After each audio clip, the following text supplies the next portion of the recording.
नमस्कार मेरे प्यारे स्टूडेंट। इस नए वीडियो में मैं आप लोगों का स्वागत करता हूं।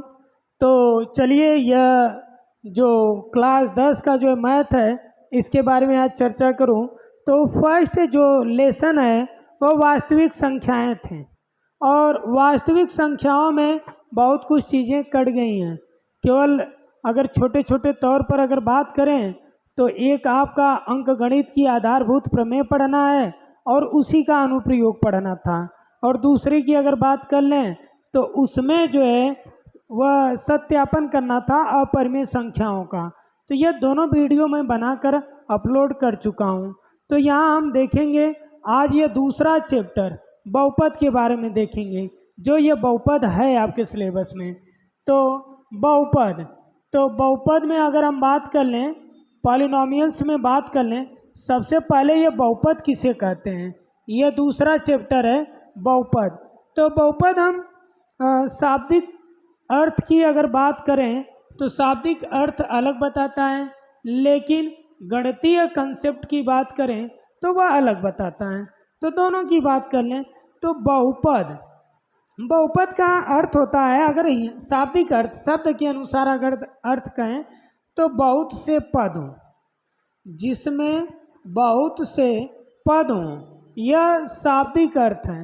लेकिन हम गणितीय अर्थ समझेंगे तो गणितीय अर्थ में क्या है कि कोई अगर चर संख्या है, कोई भी चर है, इस चर के पावर यदि पूर्ण संख्या हो, यह चर की पावर क्या हो, पूर्ण संख्या हो, तो वह बीजीय व्यंजक बहुपद कहलाएगा।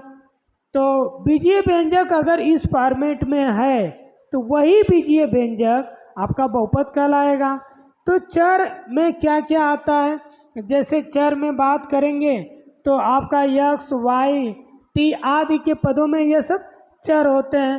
पूर्ण संख्या की अगर बात कर लें तो यहाँ पूर्ण संख्या की बात इस तरह से होती है, 0, 1, 2, 3, 4, इस तरह से संख्याएं आपके पूर्ण संख्या होल नंबर के रूप में आते हैं। अब इसमें अगर हम बात करेंगे तो इसमें न तो दशमलव में आता है, इसमें न तो भिन्न में आता है, इसमें ऋणात्मक में भी नहीं आता है। यदि यह सब इसमें नहीं आता है तो यहाँ अगर हम चर की घात अगर हम दशमलव यह सब लगा देंगे तो वह बहुपद नहीं होगा। तो यहाँ एग्जाम्पल में देख लें, जैसे 5 x की घाते 6, तो आगे बढ़ाएंगे तो 6 आपका पूर्ण संख्या है, x की घाते 2 कह लीजिए तो x की घाते 2 पूर्ण संख्या है, x आपका चर है, तो यह भी बहुपद है। अगर हम x की घाते -2 कह दिए, क्या कह रहे हैं, x की घाते -2 कह रहे हैं, जबकि -2 इसमें नहीं आएगा, पूर्ण संख्या में -2 नहीं आएगा, तो यह तो बहुपद था, यह भी बहुपद था, यह बहुपद नहीं होगा। अगर इसी में अगर बात करेंगे x पावर 1.2, तो 1.2 भी इसमें नहीं आएगा, तो यह भी बहुपद नहीं है। इसी में बात करें x की पावर 1/2, तो भिन्न में भी नहीं है, तो यह भी बहुपद नहीं है। तो इन बहुपद क्या है क्या नहीं है यहाँ हम एक जिक्र किए हैं। यहाँ हम देखेंगे तो यह बहुपद की परिभाषा में कहेंगे कि वह बीजीय व्यंजक जिसमें चर की घात पूर्ण संख्या होती है तो उस बीजीय व्यंजक को बहुपद कहते हैं। यह संक्षिप्त रूप में समझाया हूँ कि बहुपद क्या है क्या नहीं है। तो अब इसमें और देखेंगे तो बहुपद के कुछ शाब्दिक हैं, उनके बारे में हम अध्ययन कर लें। तो शाब्दिक में पहले यह जान जाएं कि बहुपद के पद, बहुपद के पद की बात कर लें तो बहुपद के पद जैसे उसमें हम प्लस माइनस से ब्रेक करते हैं और उनको काउंटिंग करते हैं तो वे सब पद आएंगे। जैसे 2x की घाते 3 प्लस 5x² प्लस 6 है, यह अगर है तो हम यह प्लस से ब्रेक होगा, यह भी प्लस से ब्रेक होगा, इंटू में रहेगा तो ये कई हो जाएगा, ये पूरा 1 है, यह भी 1 है, यह भी 1 है, तो पूरा अगर करें तो यह प्लस है, प्लस के हिसाब से यह ब्रेक हो रहा है, माइनस रहेगा तभी हो जाएगा। तो यह एक पद प्लस माइनस से ब्रेक हुआ, यह दूसरा पद और यह तीसरा पद है। इस तरह से हम बहुपद के पद के बारे में चर्चा करते हैं कि यह पद है। अब इसी में बहुपद के गुणांक की बात कर लें।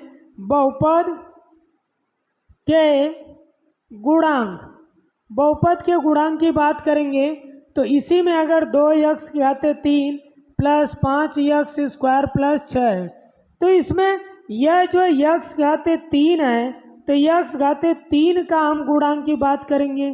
तो x घाते 3 का गुणांक जो होगा वह इस किससे गुणा हुआ है? 2 से, इसलिए यहाँ बहुपद की घात क्या होगी? बहुपद x घाते 3 का गुणांक क्या होगी? 2 होगी। यहाँ देखेंगे तो x घाते 2 है, x घाते 2 का गुणांक यहाँ हम x घाते 2 का गुणांक देखेंगे तो यह 5 होगा। यह आपका अचर पद है, जिसके साथ x नहीं रहेगा वह आपका अचर पद होगा। अचर पद क्या होगा? 6 होगा। यह हम 9th में पढ़ चुके हैं। यहाँ तो बस छोटी छोटी चीज़ें रिपीट कर रहे हैं, रिवीजन कर रहे हैं। यह गुणांक हो गया, बहुपद के पद हो गया। अब हम चल रहे हैं बहुपद की घात। बहुपद की घात, इस बहुपद की घात की बात कर लें तो बहुपद की घात जिस बहुपद में जो सबसे बड़ी घात होगी, जो सबसे बड़ी घात होगी वह आपका बहुपद की घात होगी। तो यहाँ से अगर आप देखेंगे तो 2x घाते 3 plus 3x square plus 5x इस तरह से है। तो यहाँ बहुपद देखेंगे तो यह 1 है, यह 2 है, यह 3 है। तो जो सबसे बड़ी घात होगी यह 3 है, सबसे बड़ी घात इसमें 3 है। तो यहाँ बहुपद की घात, बहुपद की घात की बात करेंगे तो 3 होगा। अगर इस तरह से एग्जाम्पल, ये फर्स्ट एग्जाम्पल है। दूसरा एग्जाम्पल है, यह कहें कि 2x स्क्वायर, यहाँ 2 न लिखकर 3x square plus 5x plus 6 है। इसमें जो बड़ी घात है वह 2 है। यहाँ तो 1 है, यहाँ x घाते 0 छिपा है। तो 0 1 2, सबसे बड़ा क्या है? 2 है। तो इसलिए इसमें बहुपद की घात, बहुपद की घात 2 होगी। इसमें बहुपद की घात 2 होगी। तो इस तरह से बहुपद की घात हम देख लिए। अब हम और थोड़ा बहुपद के प्रकार की बात कर लें। बहुपद की प्रकार, तो यहाँ बहुपद, बहुपद के प्रकार, यह बहुपद के प्रकार की अगर हम बात करेंगे तो यह 2 हिसाब से चलता है। एक घात के हिसाब से चलता है, घात के आधार पर, हम घात के आधार पर भी देखेंगे बहुपद के क्या प्रकार हैं। एक जो है पद के आधार पर, पद के आधार पर देखेंगे कि बहुपद के क्या प्रकार हैं। घात के आधार पर अगर हम देख रहे हैं तो पहला जो होता है वह रैखिक, रैखिक बहुपद, रैखिक बहुपद। इस रैखिक बहुपद में क्या कहेंगे? वह बहुपद जिसकी घात 1 हो तो उसे हम क्या कहेंगे? रैखिक बहुपद। दूसरा है रैखिक बहुपद का एग्जाम्पल x प्लस 2 इस तरह से है, y प्लस 3 इस तरह से लिख सकते हैं, और ax प्लस b इस फॉर्मेट में जो रहता है इसकी घात 1 है। यह एक चर में रैखिक बहुपद है। अगला हम देखेंगे दूसरा जो है वह द्विघाती बहुपद, द्विघात बहुपद। द्विघाती बहुपद उसे कहेंगे कि वह बहुपद जिसकी घात क्या हो? 2, जिसमें बहुपद की घात 2। इस तरह से लिख सकते हैं ax square plus bx plus c। तो यह 2 की वजह से इस बहुपद की घात 2 हो गई। तो इसलिए यह जो बहुपद है वह द्विघाती बहुपद है। इसमें और देखेंगे त्रिघाती बहुपद, त्रिघात बहुपद। त्रिघात बहुपद में ax घाते 3 plus bx plus c, इसमें घात 3 है। तो यह बहुपद की घात क्या हो जाएगी? 3। और जब बहुपद की घात 3 होगी तो वह त्रिघात बहुपद। यहाँ देखेंगे पद के आधार पर, पहला देखेंगे एक पदीय बहुपद। एक पदीय बहुपद, एक पदीय बहुपद क्या होता है? जिसमें केवल एक पद होते हैं। जैसे 5x लिख दिए, आगे न तो प्लस न तो माइनस, इस तरह कुछ भी ना लिखे तो केवल एक ही पद रह जाता है, एक पदी बहुपद यह होगा। दूसरे में बात कर लें तो द्विपदी बहुपद, द्विपदी बहुपद, द्विपदी बहुपद जिसमें दो पद हों, जैसे ax प्लस b, एक पद यह हो गया एक पद यह हो गया, तो इसमें आपका द्विपदी बहुपद है। त्रिपदी बहुपद है, त्रिपदी बहुपद, त्रिपदी बहुपद क्या होता है, जिसमें तीन पद होते हैं, ax square plus bx plus c, एक पद यह हो गया एक पद यह हो गया एक पद यह हो गया, त्रिपदी। एक और होता है शून्य पदी बहुपद, जिसमें एक भी पद ना हो, वह शून्य पदी बहुपद।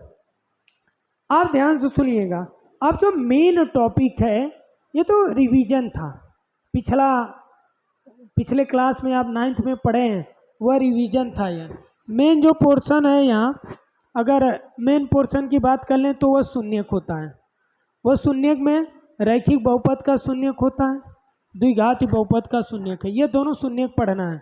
तो हम पहले शून्यक की बात कर लें तो जो जिस बहुपद में कोई x का एक ऐसा मान होगा जो उसमें रखते हैं, रखने के बाद उस मान को जो है संतुष्ट कर ले, अर्थात उसका मान जो है 0 आ जाए, तो जो मान उसमें रख रहे थे वह मान उस बहुपद का शून्यक होता है।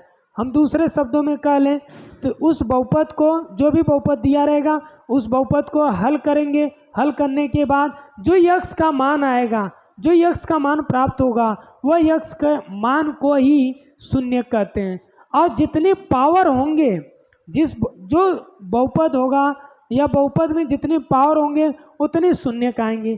तो यहाँ आपके जो सिलेबस में है वो दो प्रकार के बहुपद हैं, एक रैखिक बहुपद के शून्यक पढ़ना है, एक द्विघाती बहुपद के शून्यक पढ़ना है। रैखिक बहुपद के शून्यक में वह आसानी से निकल जाएगा, और द्विघाती बहुपद के शून्यक में आपको गुणनखंड आना जरूरी है, और उससे ग्राफ से भी, इसमें उससे पहले ग्राफ में शून्यकों की संख्या देखना है कि कितने शून्यकों की संख्या होगी। तो चलिए पहले वह देख लें, फिर हम शून्यक पढ़ेंगे अच्छे से। तो ग्राफ के आधार पर वो ग्राफ बनाकर दिया रहेगा, वो पूछ लेगा कि क्या किस तरह से शून्यक हैं। तो अगर कह लें ग्राफ के हिसाब से यह आपका y अक्ष है और यह आपका x अक्ष है, यह इधर x होता है, इस साइड x डैश, यह y होता है, यह y डैश। कोई वक्र अगर हमें पॉलिनोमियल्स y बराबर f(x) के टर्म में दिया है, इस x, यहाँ वेरिएबल x है, x है, तब x की बात होगी। तो यहाँ केवल पॉलिनोमियल्स में आप देखेंगे तो y बराबर f(x) होगा, और f(x) आपका वेरिएबल है, चर है, तो इस x अक्ष की बात हो रही है।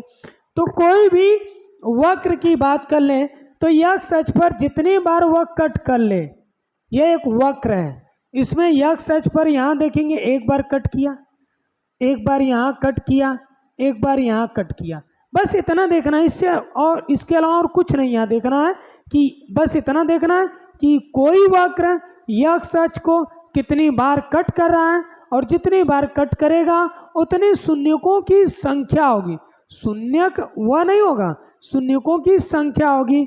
तो यहाँ कितनी बार, 3 बार कट किया, तो यहाँ शून्यकों की संख्या क्या होगी, 3 होगी।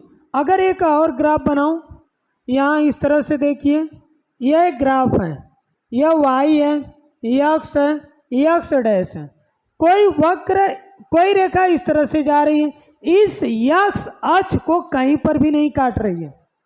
तो जब x अक्ष को कहीं काट ही नहीं रही है तो शून्यकों की संख्या क्या होगी, शून्य होगी। और यहाँ हम बोलेंगे शून्यकों की संख्या, इसमें x अक्ष को कट ही नहीं किया तो 0 होगा। अगर एक और ग्राफ देख लें, अलग अलग ग्राफ से थोड़ा और समझ लें, यहाँ अगर इस तरह से वक्र गया, यह आपका x है, x डैश है, y है, y डैश है, तो एक बार यहाँ कट किया, एक बार यहाँ कट किया, इसमें जो शून्यक होंगे या शून्यकों की संख्या होगी, शून्यकों की जो संख्या होगी, इसमें 2 बार कट किया तो इसलिए 2 है। तो शून्यकों की संख्या हम लोग यहाँ पढ़ चुके हैं। क्या पढ़े हैं, कोई वक्र यक्स अक्ष को जितनी बार काटती है उतने ही शून्यकों की संख्या होगी।